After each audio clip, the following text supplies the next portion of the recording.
Taurus, welcome to the realm of astrology. In this video, I am going to break down the long-term energies in your chart.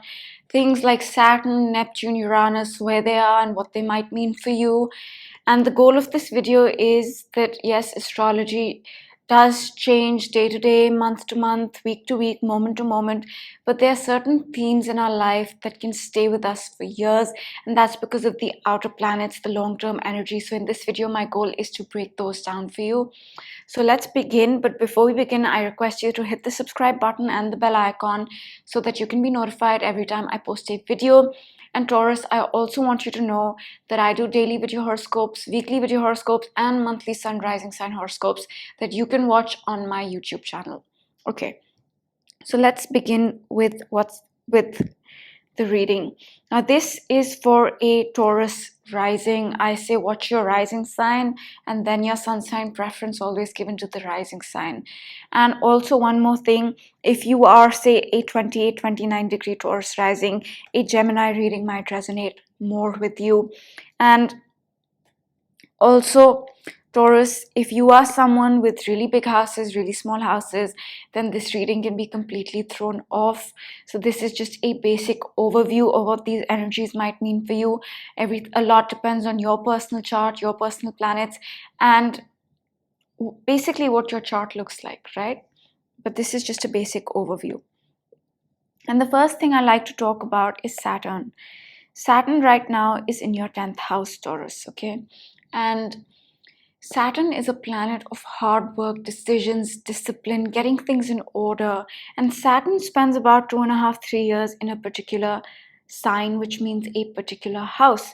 Now, Saturn has been in the sign of Aquarius, which is your 10th house, since December of 2020. It did move back and forth between Aquarius and Capricorn in 2020, but it entered Aquarius in December of 2020 for good. And it will be here till March of 2023. So what is it asking of you till March of 2023, Taurus? In your 10th house, it is asking you to work hard and put in order things connected to your business and career. That's the 10th house, business and career. So that is what it is doing. And in your 10th house, it is squaring your first house, it is opposing your fourth house, and it is squaring your 7th house, which means Saturn in your 10th house opposing your fourth house can bring about changes in your home, family, deepest emotions, and perhaps even a physical home. And in your squaring your first house, it can bring about a change in who you are, your identity, how you present yourself to the world, how your world sees you. And with a square to your 7th house connected to marriage and legal relationships, it can bring about changes in your marriage, business partnerships, and legal relationships, right? Because those are the aspects it is making. Now, before we move on, I want to say 10th. Let me clean up the chart. The 10th house is one of the most important houses. Why? Because when Saturn is in the 10th house, like I said, it squares the first, it opposes the fourth, and it squares the 7th. Now, first house is your identity, the fourth house is your home and emotions, the 7th house is your marriage and business partners, and the 10th house is your career. These four form the pillars of our life in a way. So when Saturn transits any one of these houses, it feels more tangible and palpable and visible than, say, when it is transiting another house, which can be more subconscious, which can be more subtle. So for you, this is a very intense Saturn transit, Taurus. Okay? So that's the first thing. Now, the second thing I want to talk about is what Saturn is doing, okay? Saturn here is squaring Uranus. Now, this is something we are seeing after 21 years, and all of 2021 we'll feel this energy, and even 2022. And this energy is asking us, Taurus, to get rid of old things, old thoughts, old structures that don't serve us anymore. And it's asking us to embrace the new. It's also asking us to embrace our authentic, unique self. And with the square, this energy will feel challenging, it will demand change, it can feel difficult. And for you, Taurus, it is happening in your 1st and 10th house, right? So this transition, this tug of war between the old and the new, this tug of war between finding yourself is happening between your career and business on one hand, and your identity, who you are, your leadership, how you present yourself to the world on the other hand. These are the two areas that this energy will highlight for you. Okay, so that's the second thing. Now, I also want to mention something else connected to Saturn. Saturn and Jupiter conjuncted at 0 degrees of Aquarius in December of 2020, and these two planets meet once in 20 years, so it's a rare event. And when they meet up, they begin a 20-year cycle, and it happened at 0 degrees of Aquarius, which technically in this chart falls in your 10th house, but check for 0 degrees of Aquarius, which house it lies in, and that's where the new beginning happened for you. But in this chart, 0 degrees of Aquarius is technically the 10th house, right? Which means that new beginning of 20 years happened in your house of business and career, Taurus. And we will continue to lay the foundation for those 20 years in the next 2 years till 2023. That's something else I wanted to mention connected to Saturn.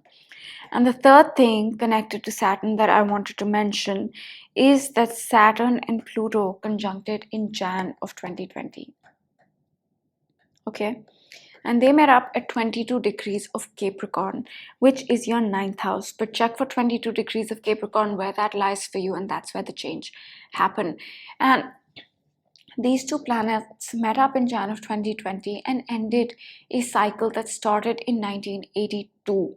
So a long time. And the cycle they started in Jan of 2020 changed our material reality in a very profound way. And that new cycle will stay with us till 2053. And again, we are building that cycle, right? And will continue to do so. And in your 9th house, that new cycle was about your belief system, knowledge, wisdom, foreign travel, higher education, publishing. These are the areas that got impacted by that conjunction. So that's Saturn, right? And before we move on to another planet, let me tell you that Saturn takes about 28-30 years to come back to the same spot, right? Which means that it's a very slow moving energy, and which also means that when it transits a house, in many ways, it sets the base of that house for those 28-30 years. Yes, it will square that house, oppose it, make other aspects, but the most important transition for that house happens when Saturn is transiting it. So that's where you're working hard, Taurus, your career and business.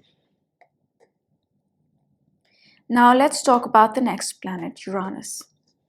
Now, Taurus, Uranus is in your sign. It's in your first house.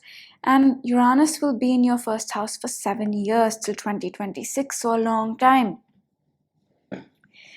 And in your first house, Uranus, first of all, what does Uranus want? Uranus wants us to be our authentic self, embrace our unique self.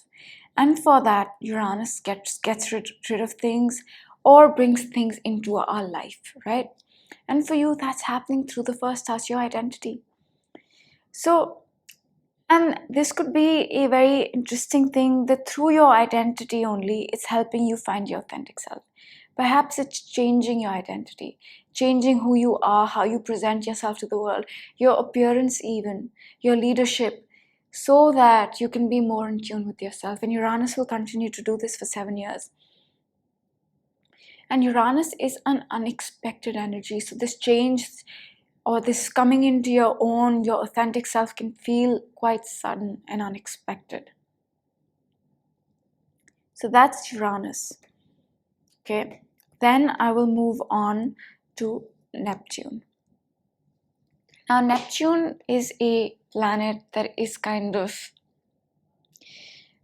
it can manifest in two very distinct ways. One of those is that it can be a very magical, spiritual feeling, right? And the other one is that it can bring a lot of confusion for you. And for you, it's in your 11th house. Okay? And Neptune has been in Pisces, your 11th house is ruled by Pisces since 2011. So it's a very slow moving energy, right? And it will be here for a few more years, Taurus. And what is it doing in your 11th house? One, it could make you feel very spiritual and connected to the divine realm through the 11th house, which are groups, organizations that you belong to, the acquaintances that you keep, and your hopes, goals, and dreams, right? Or science and tech even. Perhaps it could work this way. You join an organization, and through that organization, you find your spiritual path. Or through an acquaintance, you begin your spiritual journey. It could be that, or it could be that you're confused about these things, because Neptune can also bring confusion. So you could be confused about which organizations you're a part of. You could be confused about your hopes, goals, and dreams. You could be confused about the future that you want, because Neptune can bring a lot of confusion with it. So that's Neptune, and Neptune is a very slow moving energy. Like I said, from 2011 to a few more years, it's spending a good, at least a decade, 12, 15 years more actually in your 11th house working on these things. So that's a theme that's going to be with you for a long time. So that's Neptune, right? And now let's talk about Pluto. Now, Pluto is a planet that is extremely slow. It's been in Capricorn, your 9th house, since 2008 and will be here for a few more years, 2-3 more years. So that's about 16 years it's spent in your 9th house. Now, Pluto is a planet of spiritual transformation. It requires total transformation. It requires purification. And Pluto energy works in subtle ways, in subconscious ways, but it feels heavy. It feels very heavy. You know, if you feel like, okay, I'm feeling very heavy about this thing in my life, but nothing's wrong with it really. I'm just feeling a bit heavy about it. That's Pluto, because it is subtle, it is subconscious, it is hidden. And it takes 248 years to come back to the same spot. So Pluto is a very rare transit, right? Slow.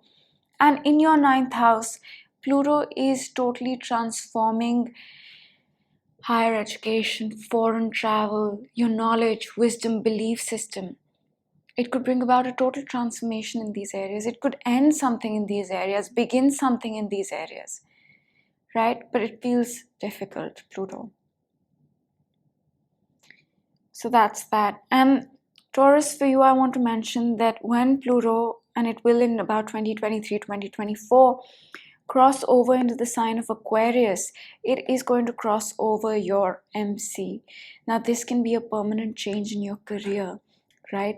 And when it crosses this, which will be I'm in 2021 right now, so in 2023, 2024, around then, when it crosses, it will also square your ascendant and your descendant and oppose your IC, which means that change in your career that might happen might also change your identity, might also change your home, your physical home, your deepest emotions, your home and your family, and as well as your marriage and business partners. But that's 2-3 years away. But I just wanted to mention that Pluto is going to cross over your midheaven.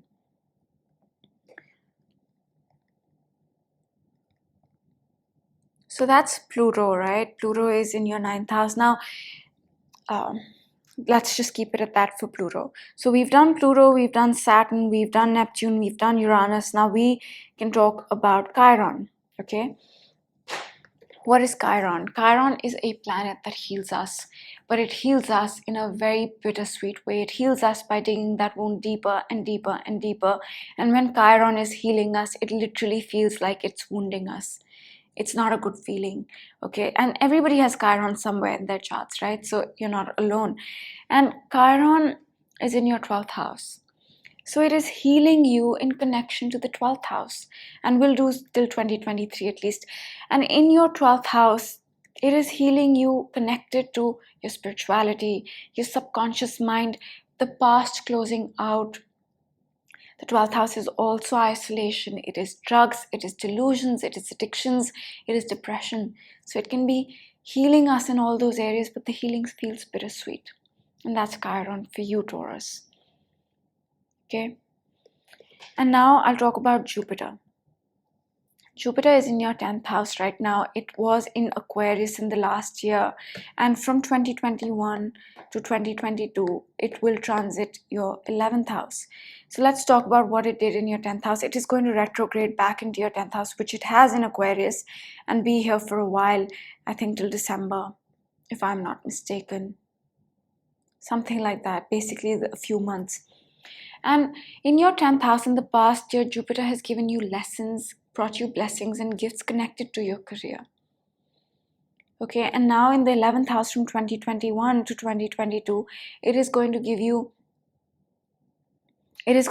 blessings, gifts, and lessons connected to your 11th house, social circle, the organizations that you're part of, the groups that you belong to, your hopes, goals, and dreams, science and tech, the future. And then after that, from 2022 to 2023, it is going to give you gifts, blessings, and lessons connected to your 12th house, which is what? Spirituality, connecting to the higher realm, the subconscious mind, the past closing out, isolation, depression, drugs, delusions, addictions. So that's Jupiter. And with this, I think we've spoken about all the planets that are slow. And now I will speak about the nodes and then we'll close it out.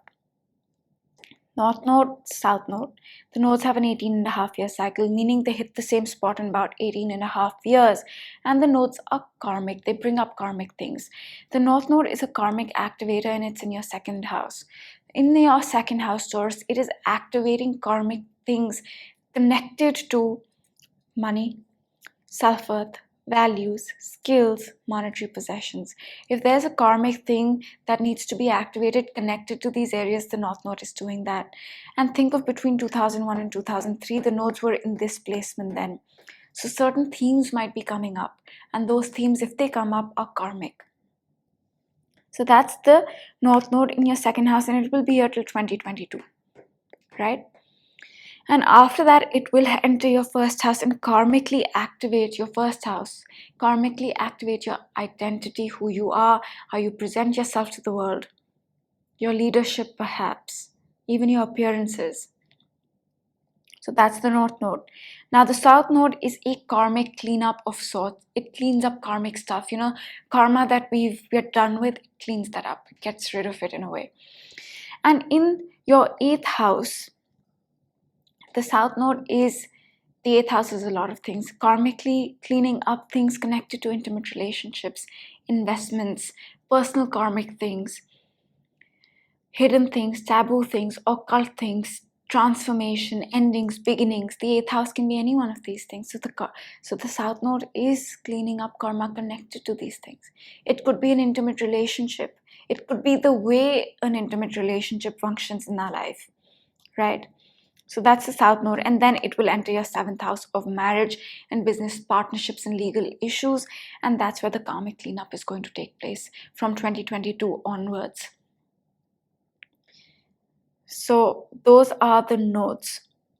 And I think with this, I have spoken about all the long-term energies in your chart, Taurus.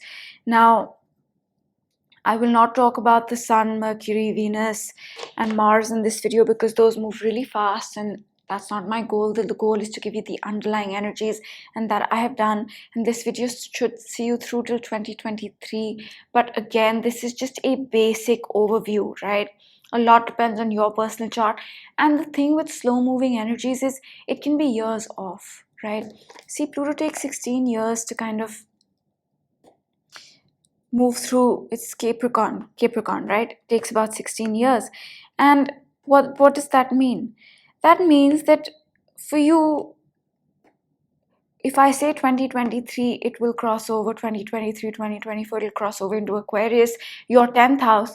While it may cross into Aquarius in those years, it may not enter your 10th house for another 3-4 years.